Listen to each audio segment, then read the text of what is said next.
She smiles.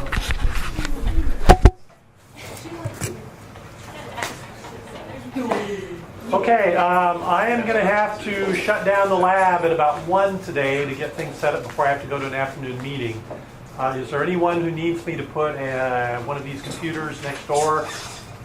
Okay, I'll put them across the hall and put a note on that to leave that door open. Thank you. Okay. I think everything else, I don't think of anything else you would need in the lab. You've got, some pictures you've taken of your unknowns of the various reactions and stuff, so.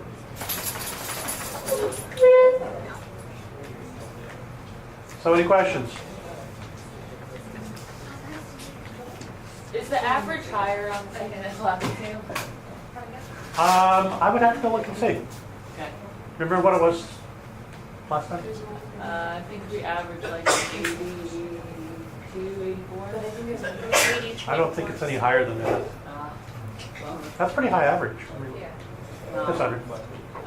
You said on one of the problems tomorrow that you're gonna have a bunch of tests in front of us, and then we have to use a key and find out which one it is. Is that gonna be from like the book, or are you gonna give us like a? No, it'll be a key like the ones either chart C1, C2, C2A, or C2, C3A, etc. So it'll be that kind of key. Or be shorter? Yep. The fat test and the milk test on the plates kind of look similar. Are they going to be like specified? Yes, yeah, I wouldn't expect you to look at a plate and go, oh, that's milk and that's fat. Okay. Yep, no, I'll give you enough information to. Can some of you come early Yeah. again?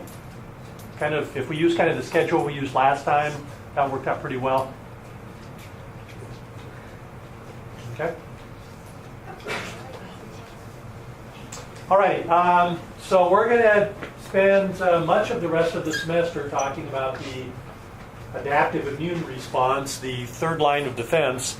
And we've been talking about it already, and you kind of understand, I think, contextually the big picture of what's going on, but in case you don't, that's one of the things I would like to go back and do a little bit of to begin with. This is kind of that overview of the adaptive immune system. So within that particular plate, if you like, the adaptive immune system, which is intended primarily to eliminate either foreign invaders like a virus or a bacteria that are outside of the cells but then have a very good chance of potentially infecting those cells. That particular part of the response that deals with those is the B cell response or the humoral immunity, and that involves antibodies. But then we got this other part of the immune system which is intended to deal with cells that have already been infected or altered in some way, i.e. cancerous, and to kill those cells before they have a chance to either duplicate themselves or the pathogen inside of them, like the virus, has a chance to duplicate. And that's the T cell immunity. That's the cell-mediated immunity. So there are these two branches of immunity, but kind of in the center of those are these very important T helper cells, which really aid in both of those branches of immunity. Okay? So where does this all begin?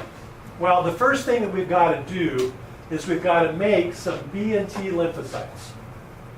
Okay? Where do all of those cells originally come from? What kind of cell? Stem cells, okay, in bone marrow. Okay? And then B cells and T cells both go through this process of education. And what does education actually involve? Not attacking your own cells. That's a consequence of it, not attacking your own cells, being able to distinguish self from non-self. But practically, what's happening to the cell during this education process? Exposed to. It will eventually be exposed to the antigen. Okay, but what does it have to do to get ready for or to recognize that exposed antigen? It's got to develop a receptor. Okay, it's got to make this unique receptor. Okay, where does that happen for B cells? Well, Okay, where does it happen for T cells? virus. Thymus. Okay, so after that process of education, we say that the cells are educated, but they're still kind of immature or naive. And they really can't react to the antigen yet. Some other very specific things have to happen for it to be able to react to the antigen. Do those reactions happen in the bone marrow and the thymus?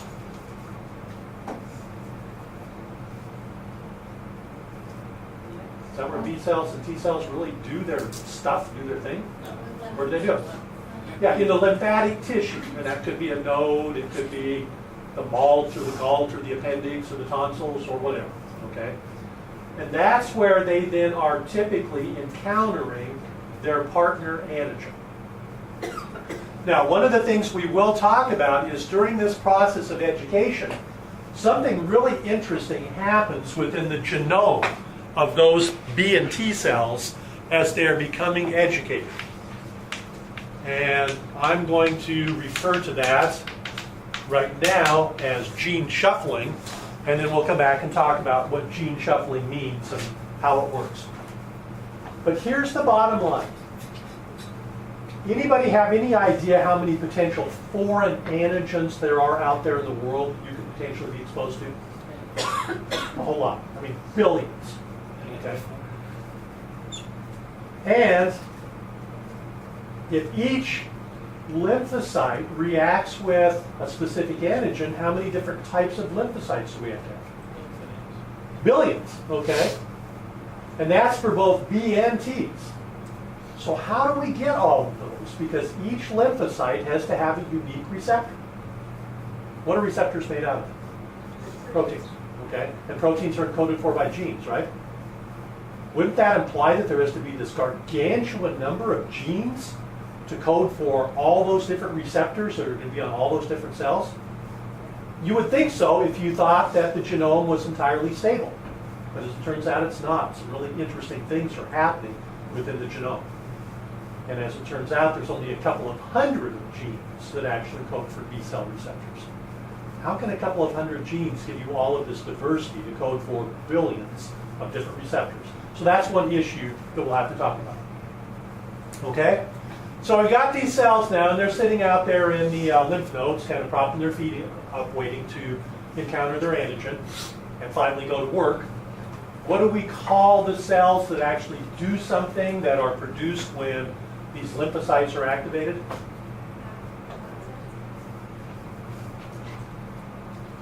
Effector cells, remember? Lymphocytes are stimulated to form effector cells. And for the B cells, the major effector cell is what kind of cell? Plasma cell, and it does what? Secretes all kinds of antibodies. Okay, for the T cells, there are actually three major effector cells. There are the helpers, the suppressors, or sometimes called regulatory cells, and what's the third kind? The killers. Not the natural killers, but actually the T cytotoxin. Okay? So we're going to have to talk a little bit about what each of those do and what their roles are in immunity. And then we've got this whole issue of antigen-presenting cells, so the role that they play. Our major example of an antigen-presenting cell is going to be a dendritic cell. But it could be a macrophage, depending upon where the antigen is encountered. It actually could even be a B lymphocyte. Under some circumstances, B lymphocytes can be antigen-presenting cells. This immune response is so powerful that if it were inappropriately triggered, that would be real problematic for the organism. And so consequently, in order for the immune response to be triggered, there can't just be a single on-off switch that either turns it on or turns it off. That's too risky. Instead, multiple signals have to be sent to these immune cells. And the signals have to be received in the proper sequence before activation occurs. Have you ever seen movies where there's a threatened nuclear launch from a submarine, for example, and you have to go through all this verification and, this person shares this code? That's kind of the way the immune system works, that kind of nuclear launch analogy. You've got to get the proper signals, verification has to occur, and a lot of that occurs as a result of chemical signaling and also receptor-receptor contact. Okay? So that's kind of the background of what we're going to be doing and where we're going to be going. We're not quite ready to talk about the details yet without going into some further background concepts. So we're not ready to talk about kind of the whole production or play yet. We need to still identify some of the actors or players and how they work and what they do.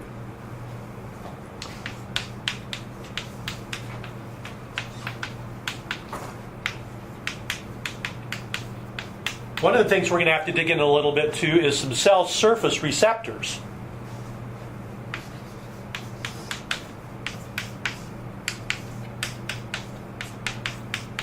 And these are the four major cell surface receptors or molecules we're going to dig into a little bit.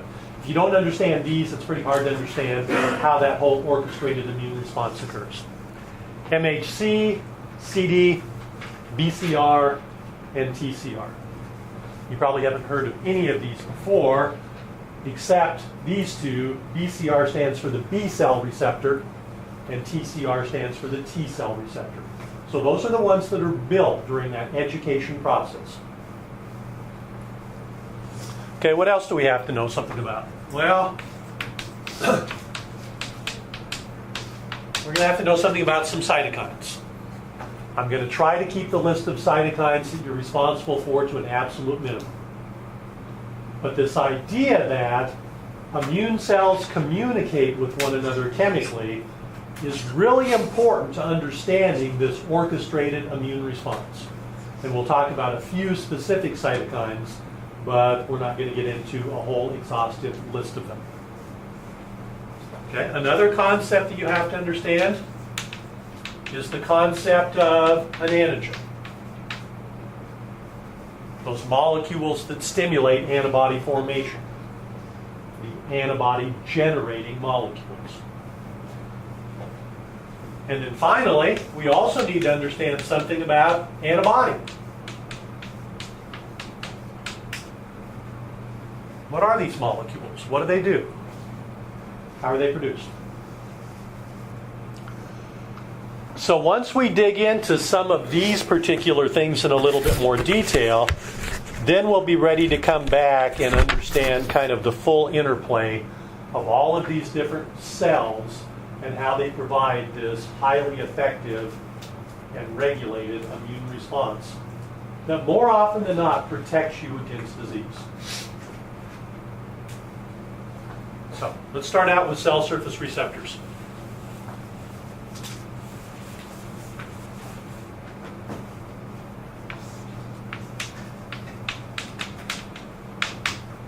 What's the function of these molecules? Well, they've got a lot of different functions.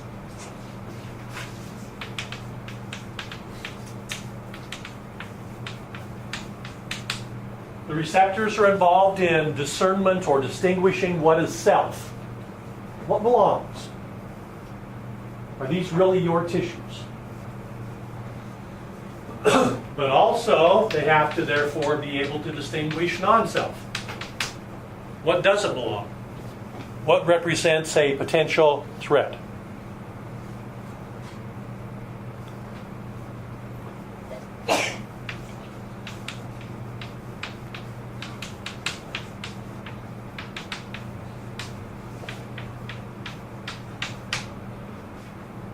These receptors are also involved in the transmission of chemical messages between cells. A cytokine might bind to a particular receptor and initiate some kind of reaction within that cell when the receptor is bound.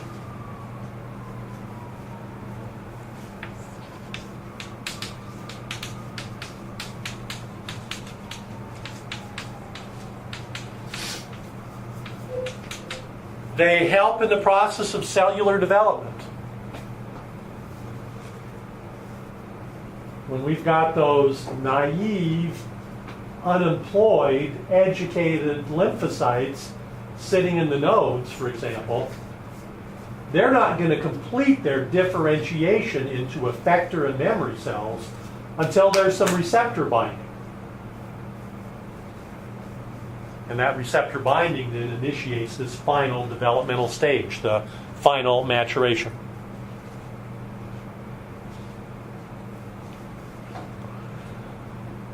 So what are the major cells that have these cell surface receptors? Well, really all cells have some cell surface receptors on them, and that's particularly true in regard to these MHCs that we'll talk about in a second.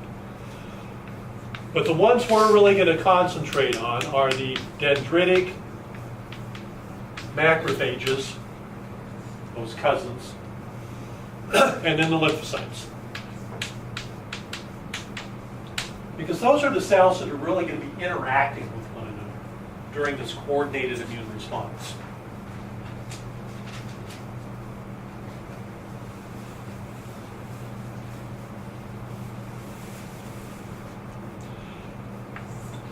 Anybody ever heard of MHC before? Major histocompatibility complex. Yep. Major histocompatibility complex. What does that refer to? Histocompatibility. The hand waved in the article I read, so it was hard to get an idea. MHCs were first discovered and recognized in the context of tissue transplantation. And what people found out when they started to do some of the first tissue transplants is the same thing they found out when they started doing the first blood transfusions, that there were sometimes incompatibility problems. MHCs play an important role in that graft rejection process. And basically, if you get implanted with cells that have a different cell surface, then your immune system recognizes them as being non-self and mounts an immune response. And it's actually a T cell response. The T killer cells attack them and kill them as if they were cancerous tissue or virus-infected tissue. Sometimes don't people have to take like medicine to like suppress them because it's not to have a Yes, yes. If you have tissue transplantation, it's best if you can match the tissues, and there are several different kinds of receptors that they are able to identify and map out, and then you can look at the tissue and see how compatible it is with the potential recipient. But everybody has enough variability in their cell surface molecules, including these MHC receptors, that for every transplantation that takes place, unless it's an auto transplant, you take tissue from one part of your body and put it in another. Okay? If you get tissue from anybody else, even a close sibling, there really is some chance of rejection. And the greater dissimilarity is, the less there is a match in the tissue types, the more the chance of rejection. If you can't really perfectly match tissue, then part of the process usually is administering drugs that suppress the total immune response. Now that's a little bit risky, because what's that put you at risk for? Infection. Okay? So a lot of times people will have to be isolated. And the idea is hopefully that if you can temporarily tamp down the whole immune response, that your body might get used to having this new tissue in there and will eventually accept it as being self. And in many cases that works pretty well. They're actually coming out with some new targeted therapies right now that are working to suppress only part of the immune response. Which part of the immune response would you want to suppress? The T cell response, right? Because that's really what's involved in the transplantation rejection. So if you could target specifically T cells and leave the B cells alone, then you would have at least partial immunity. And we'll talk about some drugs that they've developed, particularly in the context of monoclonal antibodies, which really do target those T killer cells very specifically. So they're coming up with some better transplant rejection drugs. Okay? There are two classes of MHC molecules, and they are designated MHC1 and MHC2.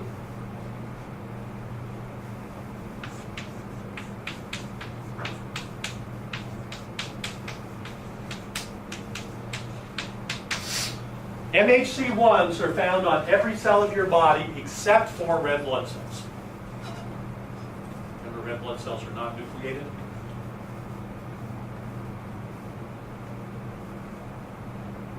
The MHC ones that you have are part of the thing that determines kind of that cell's identity, that it belongs to you. It's part of your cell surface signature. And that's one of the things that the immune system is constantly doing, is checking out cell surface signatures and saying, this is me, or this is not me. You need to respond. MHC2s are only found on special cells.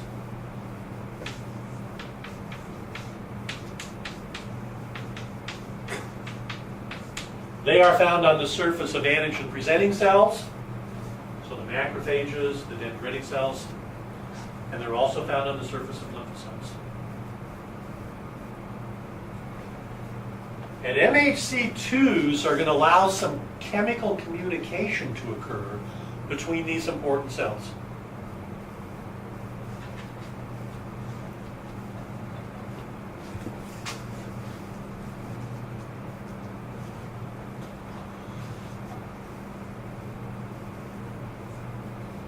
So here's our class 1 MHCs over here, found on every nucleated cell. Here are our class 2 MHCs, and they're found on B cells, T cells, or other antigen-presenting cells. These MHCs have an important role to play. These MHCs position antigens on the cell surface for inspection and presentation.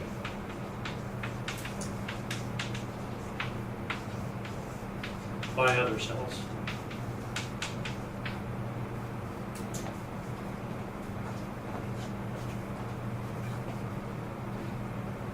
We'll get into that in just a little bit more detail in just a second.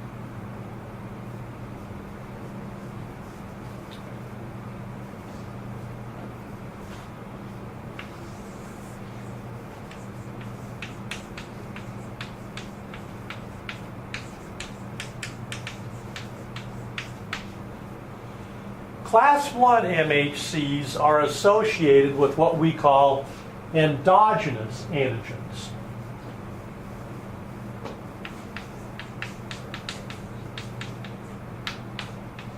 Another word that's used for antigen that we'll talk about a little bit later on, and I want to mention it because you'll see it on some of these slides, is an epitope. For right now, you can think of epitopes and antigens as being synonymous.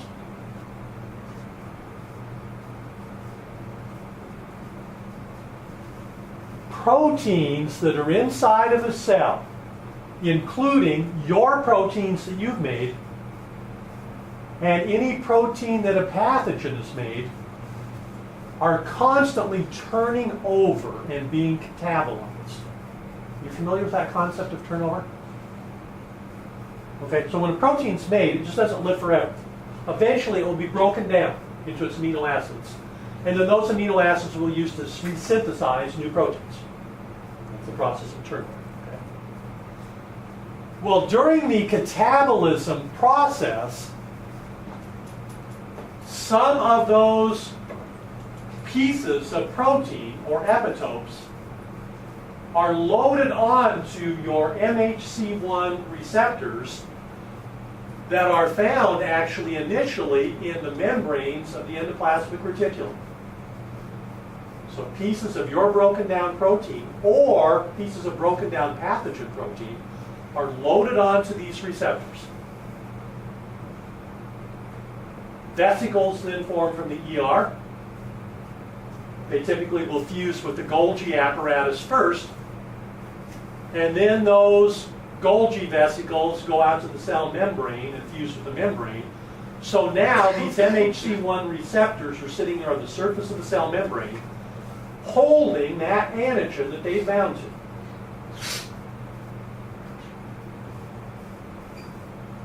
So there are pieces of every protein your cell makes displayed on your cell surfaces in that little groove in that MHC1 receptor. Okay, so right here. But there are also pieces of any foreign antigens that your cell might have been exposed to. Also displayed on the surfaces. So what's going to happen? Immune cells are going to come and check you out and go, okay, these are self, but this is non-self.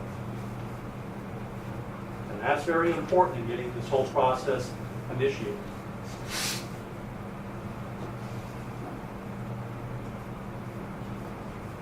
MHC2s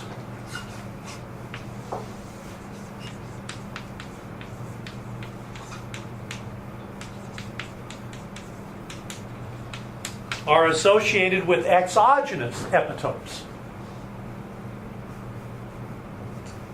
Antigens that don't arise within the cell, but come from the outside. Now we're talking about things that are very likely pathogenic.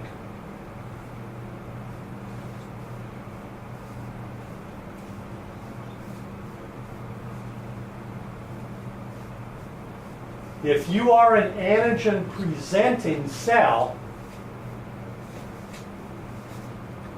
then you have MHC2s on your surface. So if you are a macrophage, a dendritic cell, you've got these MHC2s. Where are they found? They're found on vesicles, which are in the cytoplasm of your cell. Okay, remember, antigen-presenting cells do phagocytosis. But they don't just chew up and spit out the thing they phagocytize. They kill it and they present it. So what's happening? Okay, so here's a phagocytic cell, an antigen-presenting cell. It engulfs, let's say, a bacterium, chews it up in the phagolysosome, so we get all these little pieces, these epitopes. And then that fuses with this membrane vesicle that has these MHC2s inserted in its membrane.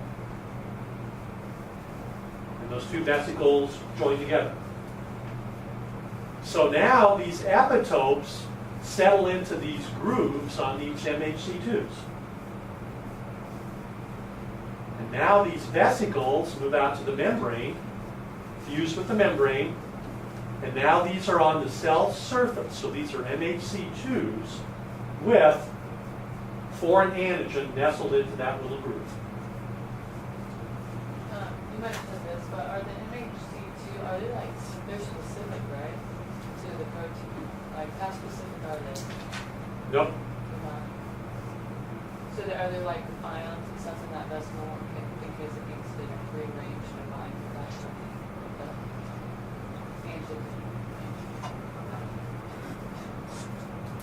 These MHC2s, Nicole, have kind of a general binding site for antigen, but they're not specific like the B cell receptor or the T cell receptor. What's the point of it presenting the antigens on the outside of the cell if the pathogen's already been broken down? Because you want to signal other immune cells that you found pathogens, like this guy right here, and to activate them to help you in the process. But it hasn't already been. Well, this one bacteria has been involved. I see. But there are So then others it out starts there. recognizing Yep. that on them. Yep. So this will ultimately send signals. This is out there. There might be a ton of them. I can't handle it all, and therefore I'm going to help to activate other cells to help me out.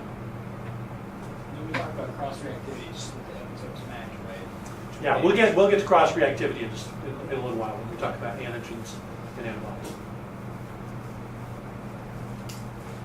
Now, what's interesting is that T cells, but not B cells,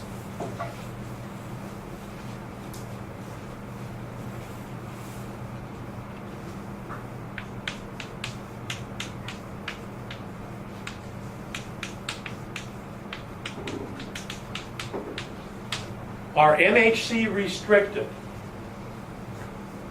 What does that mean? They can only bind antigen if it is part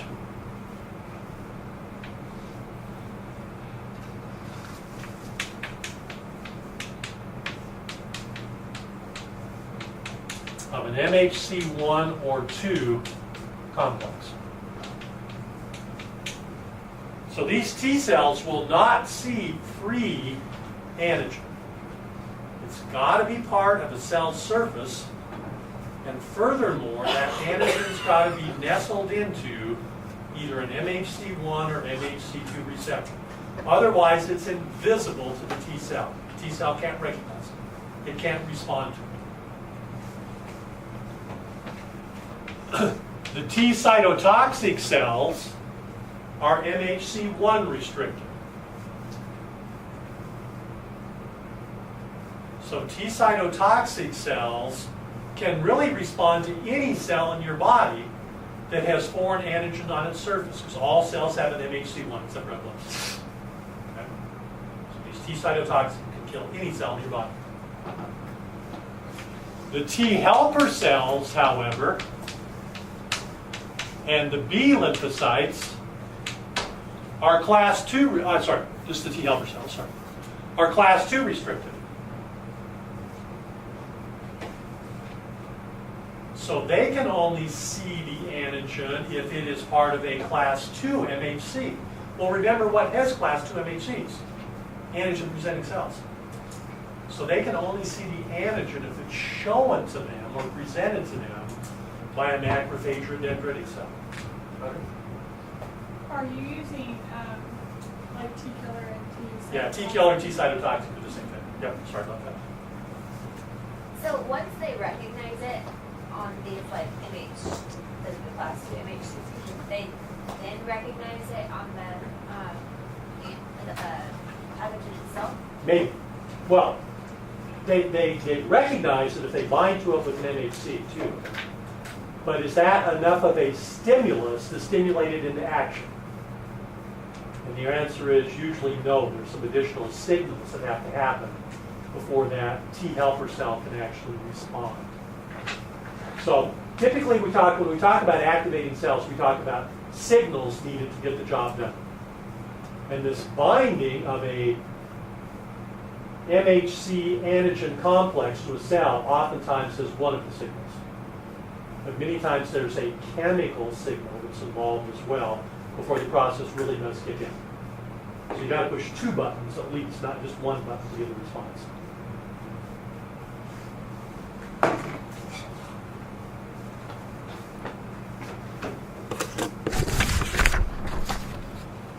Okay, there are some other molecules on the surface of the cells that are important called CD receptors.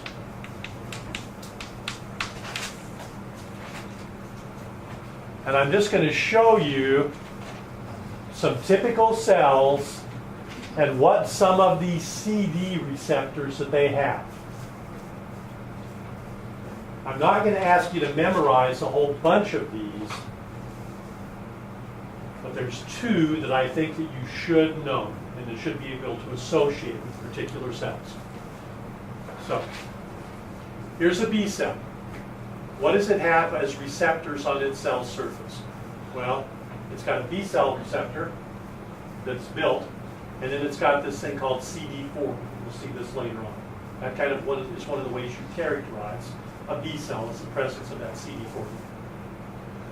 And then we've got a couple of different kinds of T helper cells. There's T helper 1s and 2s, and we'll talk about what they do. Then we've got the T cytotoxics, and then the T regulatory cells. Okay? So for these 4 right here, these T cells right here, notice that some of them have CD4 and some of them have CD8. I think that's important to know. And it's fairly straightforward because they all have CD4 except the T cytotoxics have CD8 instead. The reason I think that's important is that sometimes in literature you'll see cells referred to by their CD designation as opposed to helper cells or cytotoxic or whatever. So you might see reference to a CD4 cell or a CD8 cell. So I wanted you to be aware of what that is.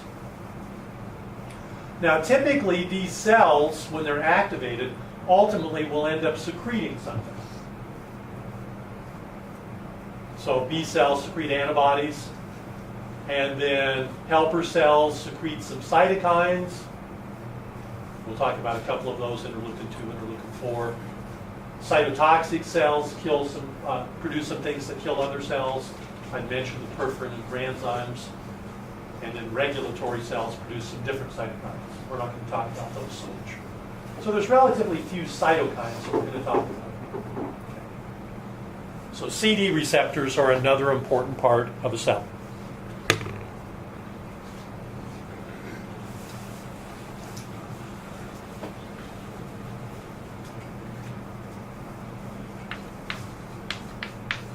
So now, the last group of receptors we'll talk about are the B cell receptors and the T cell receptors.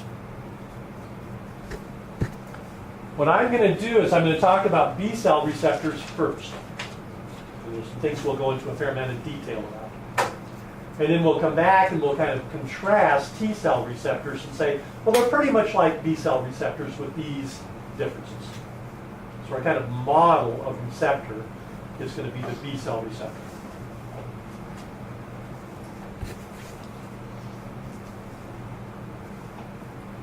Okay, here is a model of a B cell receptor. It is clustered in the membrane of that B lymphocyte. It is produced during that process of education.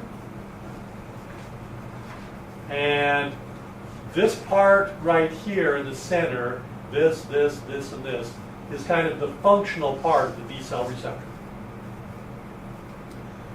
This particular B cell receptor has two antigen binding sites which are identical to one another.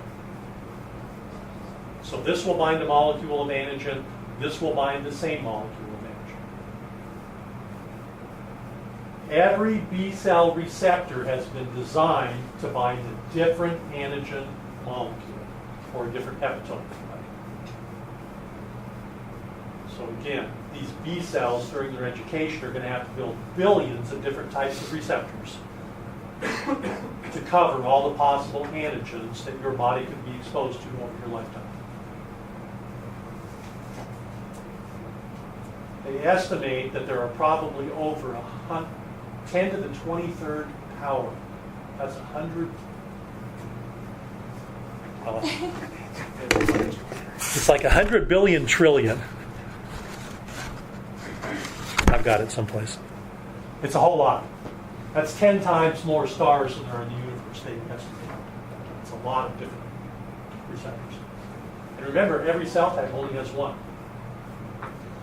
Furthermore, there is not just one copy of a B cell receptor on the surface of a B cell or a T cell.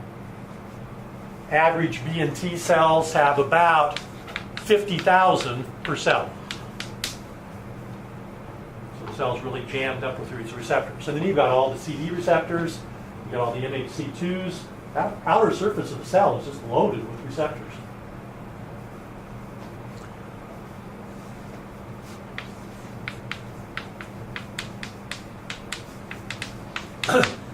These receptors are glycoproteins. The major functional part of the receptor is polypeptide chains.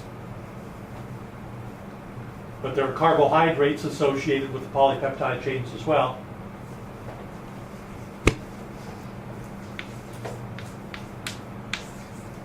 There are two types of polypeptide chains found in a B cell receptor.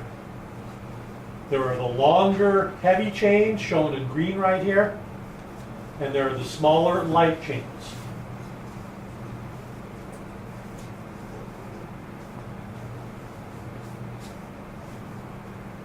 The way that these receptors are built is there is some commonality in structure of the receptor, particularly in this bottom part down here. It's like they use the same modules to build all receptors as kind of a base. but then every receptor has kind of unique amino acid sequences in these antigen binding sites.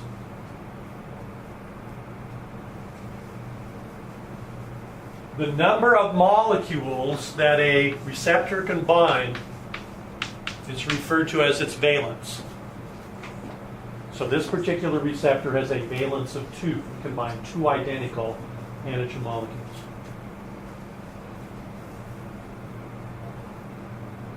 Some receptors have a valence of other than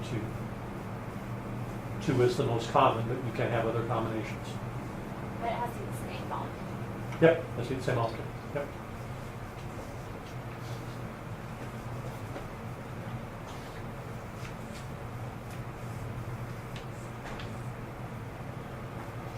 This is kind of how we typically will model a receptor or an antibody, because the receptors have a very similar structure to the antibody. Kind of this Y structure. Okay?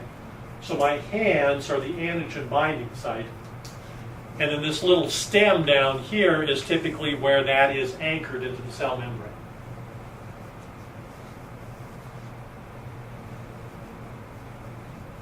One of the reasons why the receptors have more than one binding site is so it's possible to cross-link complex molecules.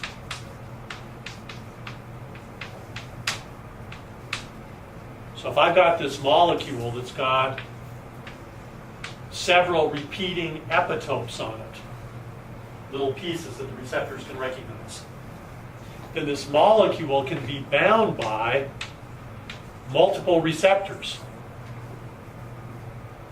And that actually causes them to do something interesting. It causes them to pull together when you cross-link that complex antigen. And as they pull together, one of the things that sometimes happens is that receptor and bound antigen gets pulled inside the cytoplasm of the cell. And that can be an important part of the immune response.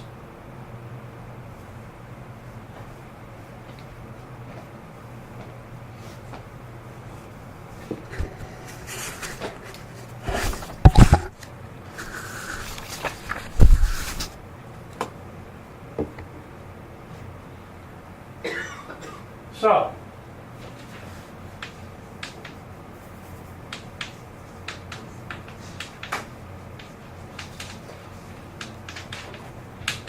how do we generate all this diversity of receptors? Again, let's step back for just a little bit. The system is designed to be able to respond to potentially any antigen that is foreign that you will ever encounter. And that could include pathogens.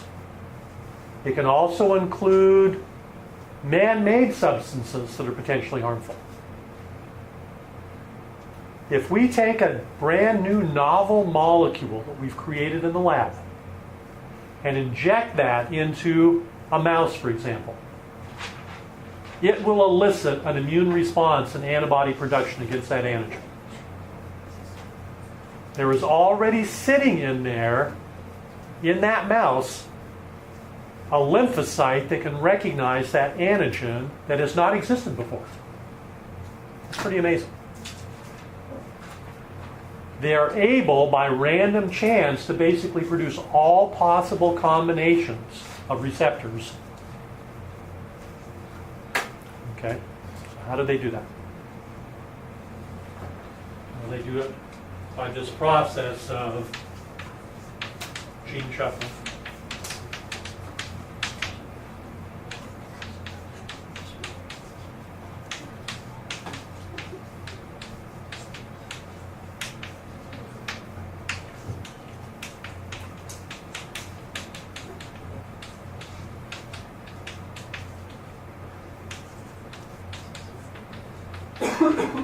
In the genome, there are blocks of genes that code for different parts of this B cell receptor.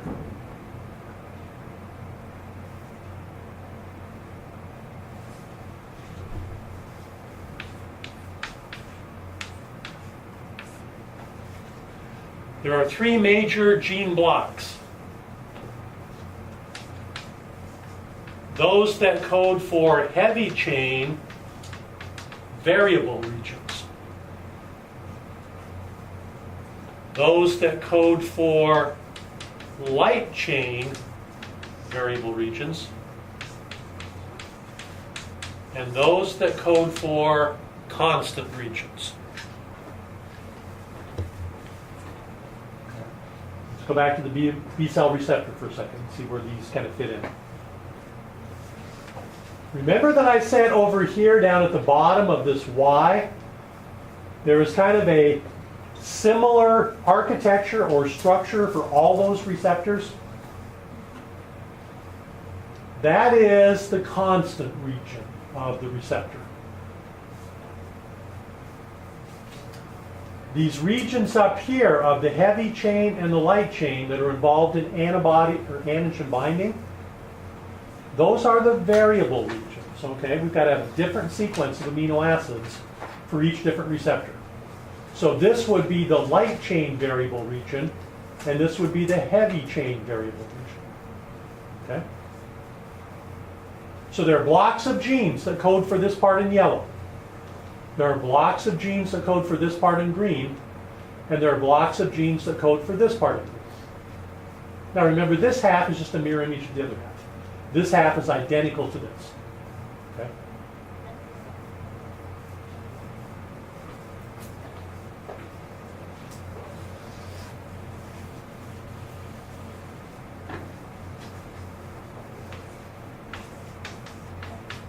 So what are the blocks of genes called for? Well, the block of gene that codes for the constant regions are called the C genes. Those that code for the heavy variable have the designation V, D, and J. V stands for variable genes. D stands for diversity. And J stands for joint.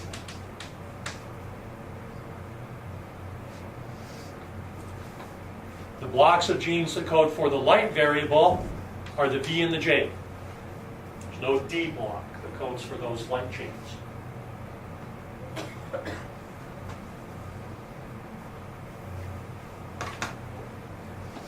So if the cell wants to build a heavy chain, what does it need to do? It needs to grab one of these genes, one of these, and one of these, and basically stick them together, and then hook them with a C.